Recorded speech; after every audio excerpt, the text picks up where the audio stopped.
You know, I woke up this morning realizing that I had the honor to be able to share the stage with people like Senator McCain or President Clinton. I was trying to figure out the best way to summarize what feeling that is, and I thought it's exactly like how Elizabeth Taylor's sixth husband must have felt. I know exactly what I got to do, I'm still trying to figure out how to make it interesting. The panel that's coming up now is going to be very interesting. It's a combination of the State Department and the Department of Homeland Security, as well as a private sector representative.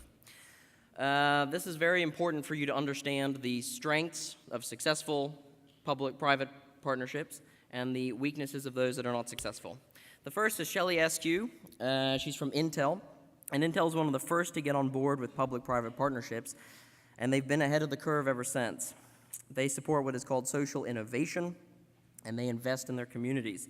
Douglas Smith, a man who understands the role that business plays as not just a support mechanism, but as a partner. Whether it be Haiti relief or global entry, he understands public-private partnerships better than just about anybody. And Kris Balderston, who's the leader from the State Department on public-private partnerships and outreach. The moderator of this is going to be Bridger McGaw. Bridger was first introduced to me by Douglas Smith, works at Homeland Security, and prepares simulations for private companies all around the world to show them the benefits of public-private partnerships. Thanks, Matt. Appreciate it.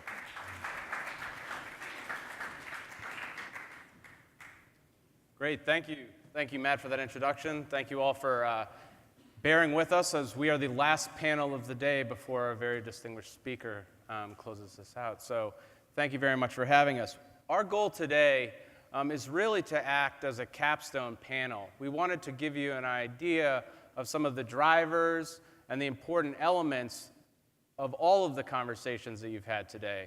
We're going to do that through a conversation amongst ourselves and also try to involve you if we have some time. We recognize we're a little bit pressed for that. But I wanted to, before we get started and ask some questions, to remind you of some of the drivers and some of the core elements of partnership that you've already talked about today. Some of those things that our panelists have referenced and that you've been talking about in our solution sessions include the importance of being passionate about solving the problems that we face as a group, as a team, that the government may need to organize itself to better support and nurture partnership opportunities, that we get the success stories out, whether that be through our national, local media, or international partners, that it's important to celebrate the successes, not just focus on the dire nature of the problems that we're trying to solve. That risk-taking is necessary. That was an interesting one for me. That networking matters. The summit matters, the networking that you do amongst your own networks, and making sure that you're sharing those connections. Each of you is a connector in our efforts to build partnership. That the role and power of women cannot be underestimated. The additional one that we added just in our last panel was that the power of youth needs to be harnessed in partnership. And then finally, before we get started here, that there's never enough time and there's always room for finding more expertise to try to bring to solve these problems. So those are some of the themes that we've already touched on, and I wanted to turn to our panelists and give us a chance to explore these a little more. We've already heard our bios, so I can skip that and just start right in, Kris. So we'll start with you. Why don't you tell me how the State Department has embraced public-private partnerships as an essential tool for solving our pressing problems? Well, thank you, Bridger, and thank you for the Concordia group to setting this up, because I do think public-private partnerships are the way of the world. And we knew this when we went to the State Department. I had worked for Senator Clinton in New York, and when we moved to the State Department, the senator/secretary was known for her phrase, the power to convene, to bring people together around problems. So we brought people together around the Global Partnership Initiative, which we created. Bridger talked about the importance of leadership. We were specifically put in the Secretary's office at the State Department to spread that word, to get the word out that this is part of the culture of the place. We were going to take risks. I always loved the Rooseveltian. I noticed one of our predecessors talked about, had a Franklin Roosevelt quote. I always loved the Roosevelt quote in the depths of the Depression when he said, we'll pursue bold, persistent experimentation. If it fails, we'll get rid of it. If it succeeds, we'll scale it. And that's what we're trying to do. So we created this office, and we are really trying to promote a culture of partnership and shared value. You've read a lot about the shared value from Harvard. We want to find that space where doing good and doing well are the same things. We have four very specific initiatives, which I'm happy to get into later, but we have found that in just this very short time, we went from, and after having worked at the White House and gone over to the State Department in previous years, when I arrived, a few of the career guys would say to me, pat me on the head and said, well, this is a nice kumbaya office you have there, we are the world office. Well, that's not what it is. It's become a very, very powerful place where we've brought in over $300 million outside the State Department in partnerships. And one last mention, a lot of the discussion about partnerships is about money.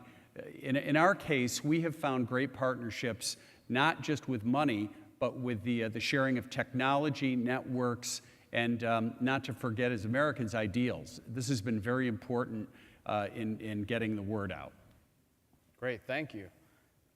So Douglas, the same question, but how has DHS organized itself to really capitalize on partnerships? What are some of the key initiatives that you see and that you've been involved with in using public-private partnerships? Thanks, Bridger. A couple of things. One of the challenges with DHS is that we touch everything. And no, that's not a TSA joke. We do touch everything, though.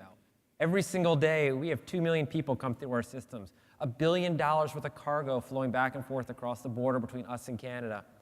And our challenges were only so big.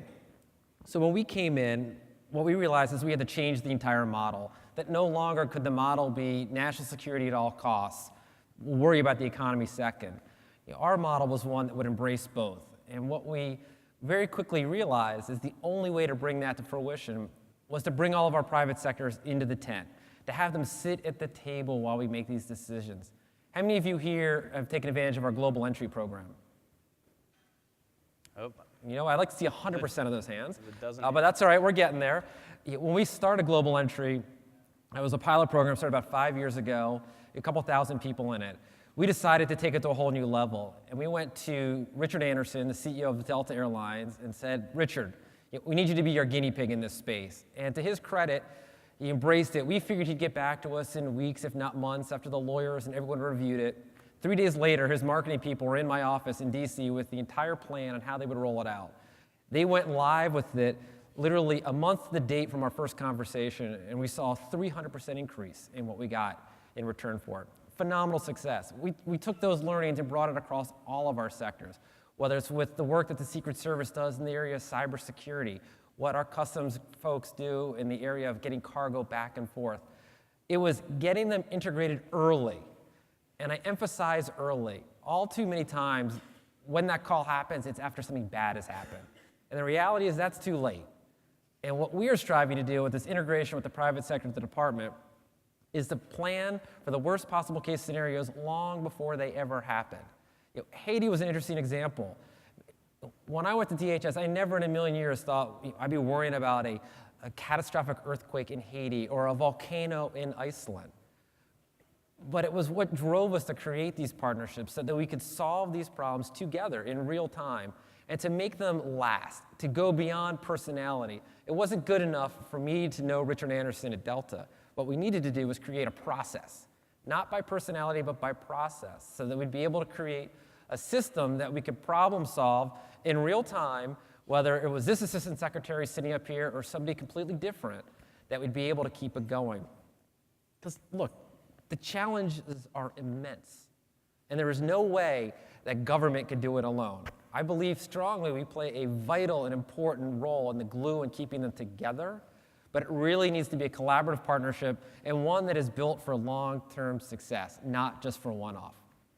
Great, thank you. So here you have the power to convene, to create shared value, to work on process over personality and formalization of partnership. So Shelly, with all the work that you've seen and are leading at Intel around the world, describe for us how does Intel view and set its priorities for where it wants to partner? May I first thank you for Global Entry I should get a commission because every time I sail through the kiosk and I'm waiting for my luggage, I'm talking about how great it Here, is. I got it right here. Okay. Well, we're trying to accomplish big goals, specifically around education with governments all over the world. And the reason we form partnership is to have impact. We've absolutely learned through decades of this work that we need to have partners that are local, ingrained, that understand the local conditions. We need to have partnerships with the national governments. And then we need the resources and leverage with partners with other corporations and also with our own government here to help us be successful. And you know, we learn, I think one thing that hasn't been talked enough about today is really learning from failure. We're trying to get into the methodology of failing fast, but failing forward.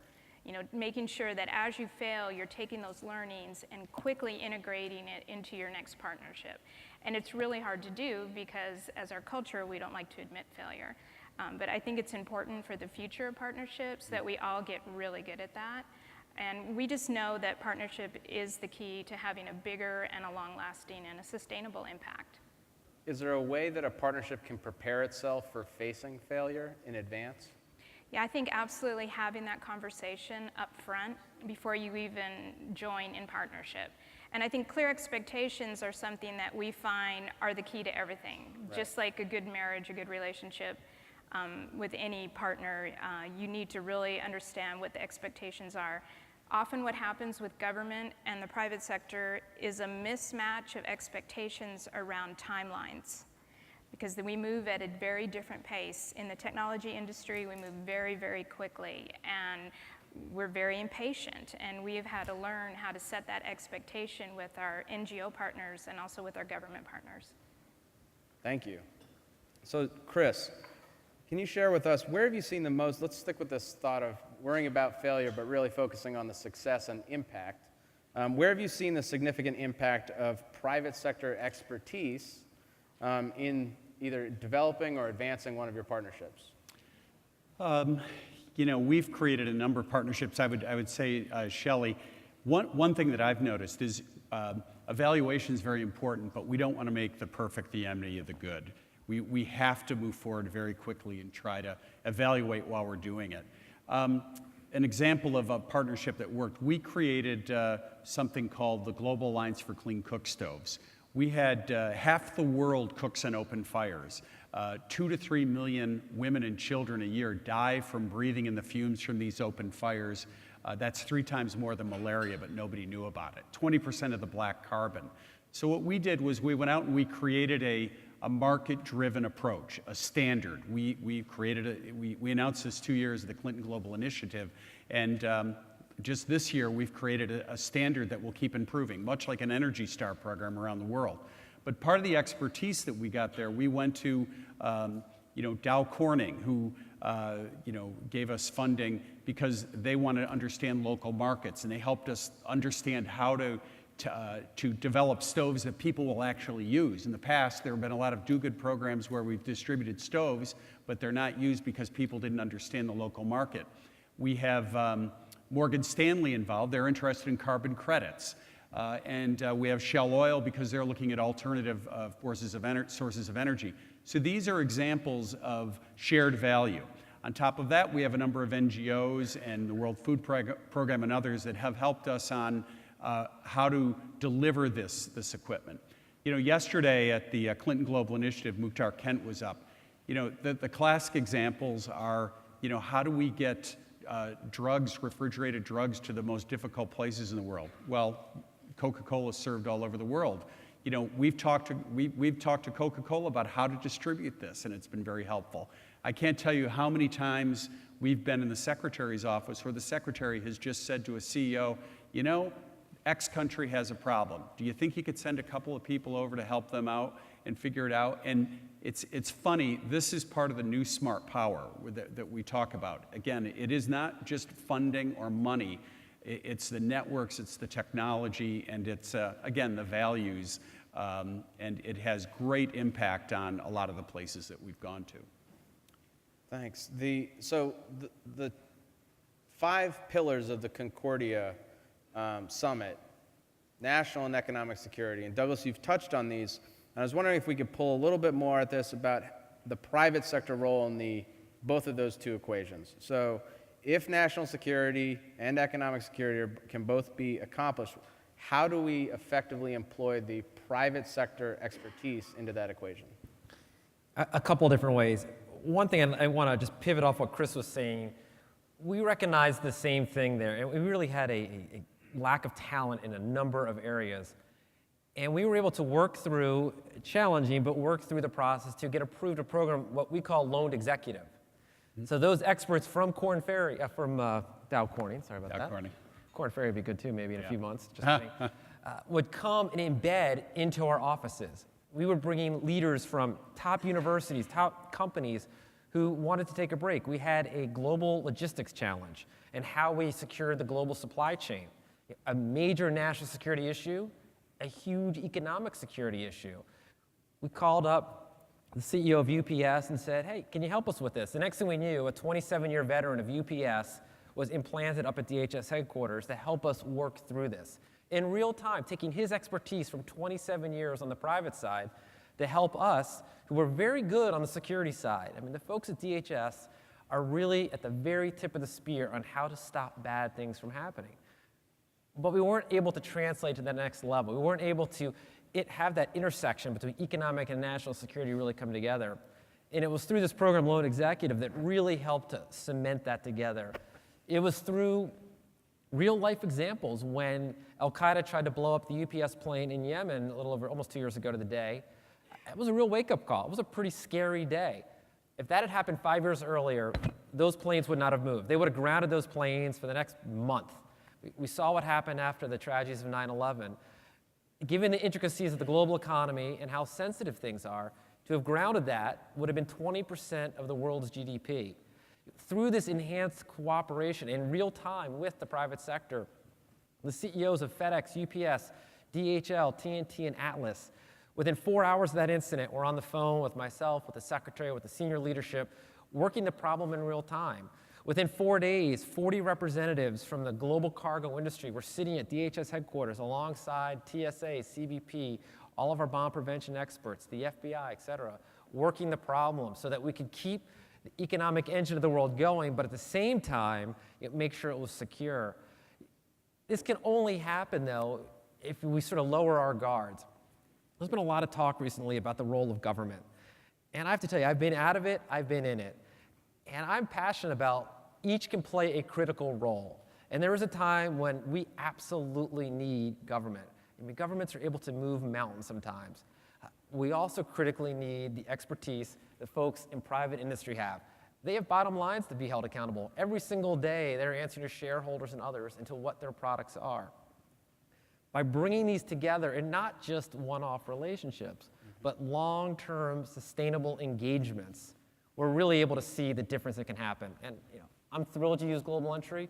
Global Entry would not be where we are today. TSE PreCheck would not be where we are today without those partnerships. We've surpassed 2 million uses of TSA PreCheck since we launched it this summer.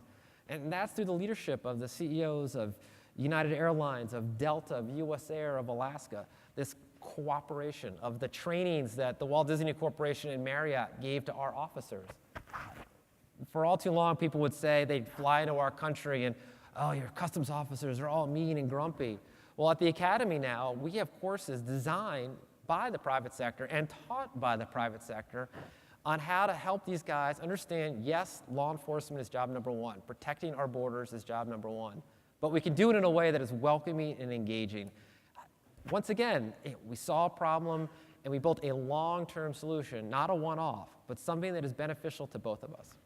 So Intel's involved in one of the other long-term challenges in education. So when you look at the scope and challenge that you've attempted to garner partnerships or gather partnerships around to solve, what really makes a successful partner? What are the qualities that you look for to create a sustainable partnership? Well, definitely shared interest and a shared objective. You need to have a shared vision about what the impact is that you're going to achieve together. We have partners in more than 80 countries around education, and those include governments and NGOs. But we try to also fill gaps where we don't have expertise and a partner does. Like Kris was saying, the convening power can be very powerful when you're going into Egypt or Tunisia, that someone can bring interested parties together. You might not even know each other, but you can come together around a shared goal. So it's very important. And then setting those clear expectations, making sure you're leveraging all the talents of the individual partners and bringing those to light. And I think one thing we haven't talked about much is really sharing the success and the storytelling.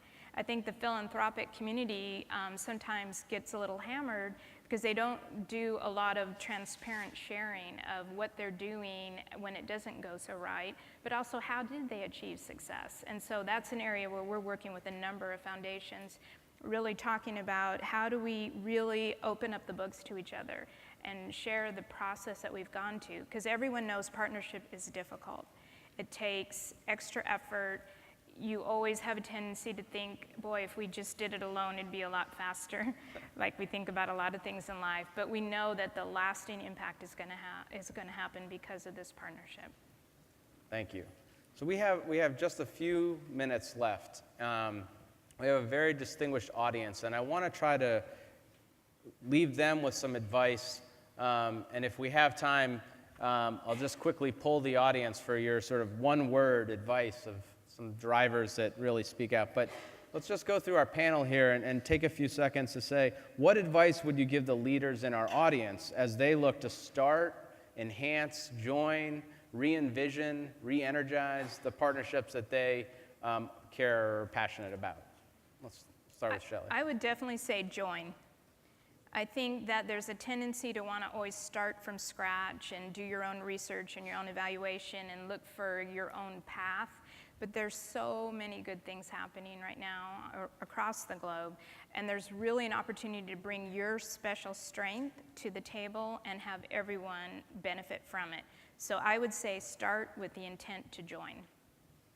Great. Douglas.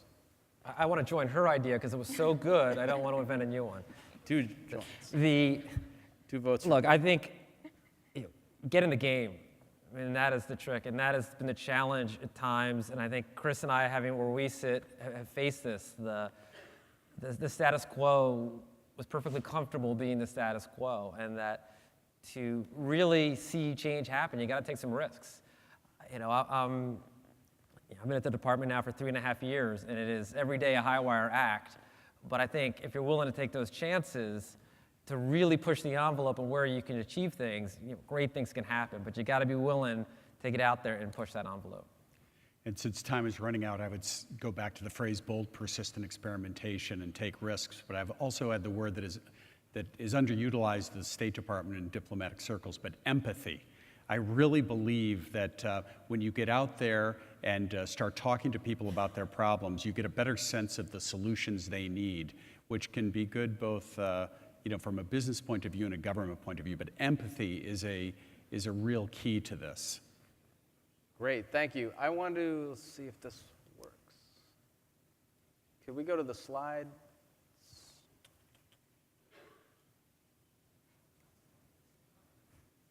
That is not working. Oh, here we go. This would be our... We've redacted it, so.